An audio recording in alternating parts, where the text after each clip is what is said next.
الف اللہ۔ جب حضرت عمر بن عبدالعزیز رحمۃ اللہ علیہ مسند خلافت پر فائز ہوئے تو انہوں نے حضرت حسن بصری رحمۃ اللہ علیہ کے نام ایک خط بھیجا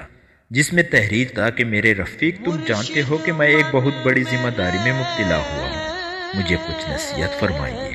اور آپ کے ساتھ جو اللہ کے ولی ہیں ان میں سے ایک کو میرے پاس بھیج دیجیے تاکہ اس کے ساتھ رہنے سے مجھے کچھ آسانی ہو سکے۔ حضرت عمر بن عبدالعزیز رحمۃ اللہ علیہ کے اس خط کے جواب میں حضرت حسن بصری رحمۃ اللہ علیہ نے لکھا کہ امیر المومنین کا خط میں نے پڑھا اور اس میں جو اشارہ کیا گیا تھا اس سے بھی سمجھ لیا۔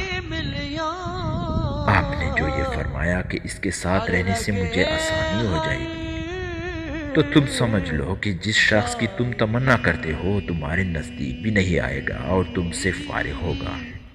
اور جو شخص کے تمہارے پاس آئے گا اس جیسی کی تمہیں ضرورت نہیں ہے، اس کے ساتھ تمہیں کوئی آسانی اور فائدہ حاصل نہیں ہوگا۔ اور تم نے جو نصیحت کے لیے لکھا ہے تو جان لو کہ جو کوئی اللہ تعالیٰ سے ڈرتا ہے سب لوگ اس سے ڈرتے ہیں، اور جو کوئی اللہ تعالیٰ سے شرم رکھتا ہے تو لوگ بھی اس سے شرم رکھتے ہیں، اور جو کوئی اللہ کے بارگاہ میں اپنے گناہوں پر دلیری کا اظہار کرتا ہے تو سب لوگ اس پر دلیر ہو جاتے ہیں، اور جو کوئی آج امن میں ہے کل کو خستہ حال ہوگا، اور جو آج خستہ حال ہے کل کو امن میں ہوگا، اور جو کوئی اپنے آپ پر تکبر کیے ہوئے ہوگا وہ دنیا اور آخرت میں معزول ہوگا۔ دنیا کی تمام نیکیوں کا نچوڑ صبر کرنا ہے، اور صبر کا اجر سب سے زیادہ ہے، اور اپنے سب کاموں میں اللہ تعالیٰ کی پناہ اور مدد طلب کر تاکہ تجھے مدد ملے،